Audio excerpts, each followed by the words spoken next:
Hi friends, అందరూ ఎలా ఉన్నారు? బాగున్నారా? ఈరోజు మీ ముందుకు వచ్చేస్తున్నాను. మంచి డిష్ ఏంటంటే కర్ణాటక స్పెషల్ బిస్బిలాబాత్. పేరు వెరైటీగా ఉంది కదా, టేస్ట్ మాత్రం అదిరిపోతుందండి. మీరు ఖచ్చితంగా ట్రై చేసి మీ ఇంట్లో పెట్టండి.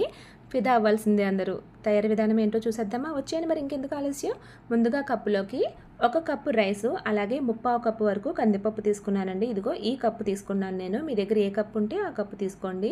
నేను ఈ కప్పుతో 1 కప్పు రైసు, 3/4 కప్పు వరకు కందిపప్పు తీసుకున్నాను. ఈ రెండు కూడా బాగా మంచినీళ్ళతో ఒక 2 సార్లు శుభ్రం చేసి పెట్టుకున్నానండి. ఆ తర్వాత ఇందులోకి కప్పు రైస్కి కప్పు కొలత ప్రకారం అయితే ఒక 6 కప్పుల వరకు నీళ్ళు వేసుకుని ఖచ్చితంగా గంట సేపు అయితే బాగా నానబెట్టుకోవాలండి. బాగా నానబెట్టుకుంటేనే ఇది బాగా ఉడుకుతుంది అన్నమాట. తర్వాత ఇది పక్కన ఉంచుకొని ఇందులోకి కొంచెం పసుపు, అలాగే టేస్ట్కి సరిపడినంత వరకు ఉప్పు వేసుకొని కుక్కర్లో మనం 5 విజిల్స్ వచ్చేంత వరకు కూడా పెట్టుకోవాలన్నమాట. తర్వాత ఒక నిమ్మకాయ సైజ్ అంత చింతపండు తీసుకుని దాన్ని గోరువెచ్చని నీళ్ళు వేసుకుని నానబెట్టుకోండి. దీనికి మనకి కొంచెం చిక్కగా జ్యూస్ రావాలన్నమాట. అందుకని ముందుగానే కొంచెం దీన్ని నానబెట్టుకోండి.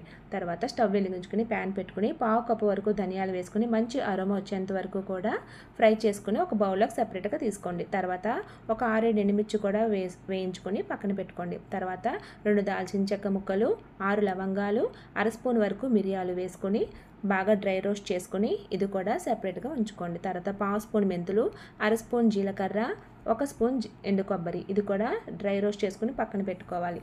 తర్వాత 1 స్పూన్ సాయమినపప్పు, 1 స్పూన్ పచ్చిశనగపప్పు, 1 స్పూన్ బియ్యం, ఇవన్నీ కూడా లో ఫ్లేమ్లోనే మంచి అరోమా వచ్చేంత వరకు కూడా లో ఫ్లేమ్లో ఫ్రై చేసుకోవాలి. ఇవన్నీ ఒకదాని తర్వాత ఒకటి ఫ్రై చేసుకోవాలండి. ఇవన్నీ కూడా బాగా చల్లారిన తర్వాత ఫైన్గా గ్రైండ్ చేసుకుని పక్కన పెట్టుకోండి. తర్వాత స్టవ్ ఆన్ చేసుకుని కుక్కర్ పెట్టుకొని 5 విజిల్స్ వచ్చేంత వరకు కూడా పెట్టుకోవాలి. తర్వాత వేరే గిన్నెలో మనం కొంచెం ఆయిల్ వేసుకుని ఉల్లిపాయ ముక్కలు, పచ్చిమిరపకాయ ముక్కలు వేసుకుని ధనియం పొడి, కారపొడి, సాల్ట్ ఇవన్నీ వేసుకుని లైట్గా మాత్రమే ఫ్రై చేసుకుని అది కూడా పక్కన ఉంచుకోండి. ఆ తర్వాత వేరే గిన్నె పెట్టుకొని అందులో 1 స్పూన్ నెయ్యి, 2 స్పూన్ల వరకు నూనె వేసుకొని ఇవన్నీ బాగా కాగిన తర్వాత ఇందులోకి కట్ చేసి పెట్టుకున్న జీడిపప్పులు ఉన్నాయి కదా, అవి వేసుకుని దోరగా వేయించుకుని పక్కన పెట్టుకోండి. ఆ తర్వాత అదే ప్యాన్లో 1 స్పూన్ వరకు వేసిన గుళ్ళు వేయించుకొని అదే గిన్నెలో కట్ చేసి పెట్టుకున్న క్యారెట్ ముక్కలు, ములక్కాడ ముక్కలు, బీన్స్ ముక్కలు, అలాగే 1 కప్పు గ్రీన్ పీస్ పచ్చి బఠానీ అంటారు కదా అవి, అలాగే 1 కప్పు టమాటా వేసుకొని లైట్గా లో ఫ్లేమ్లో మాత్రమే ఫ్రై చేసుకుంటూ ఉండాలి. ఇందులోనే కట్ చేసి పెట్టుకున్న పొటాటోస్ కూడా వేసుకొని కలుపుకోవాలి. తర్వాత కొంచెం సాల్ట్ వేసుకొని ఫ్రై చేసుకోవాలి. ఇందులో మీరు కావాలనుకుంటే ఇంకా ఏమైనా కూడా వెజిటేబుల్స్ యాడ్ చేసుకోవచ్చు అండి. కాలీఫ్లవర్ వేసుకోవచ్చు, మీ ఇష్టం, ఏ వెజిటేబుల్స్ అయినా వేసుకోవచ్చు.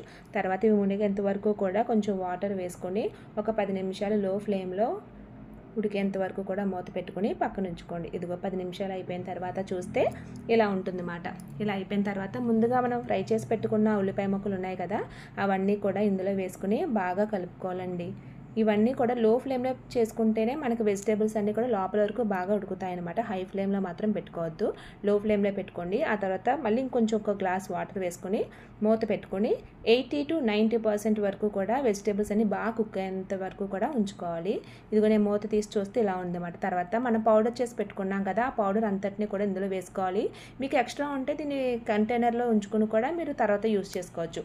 ఆ తర్వాత బాగా కలిపిన తర్వాత ఉడకపెట్టుకున్న బియ్యం పప్పు ఉంది కదండి, అదంతా కూడా మనం ఇందులో వేసుకొని ఉండలు లేకుండా పైకి కిందకి బాగా కలుపుకుంటూ ఉండాలన్నమాట. బాగా కలిపిన తర్వాత మనం ముందుగా ఏదైతే నానబెట్టుకున్నామో ఆ చింతపండు గుజ్జు, అలాగే సాల్ట్, ఈ రెండు కూడా వేసుకుని బాగా కలుపుకోవాలి. ఉండలు లేకుండా మాత్రం బాగా కలుపుకోవాలండి. ఆ తర్వాత ఈ రైస్ అంతా మునిగేంత వరకు కూడా వాటర్ వేసుకొని పైన కొంచెం ఇంగువ వేసుకుని అది కూడా మొత్తం కలిసేంత వరకు కూడా కలపాలి. లేదంటే ఇంగువ ఉండల కింద ఉండిపోయి అక్కడక్కడ కొంచెం చేదుగా తగులుతుంది.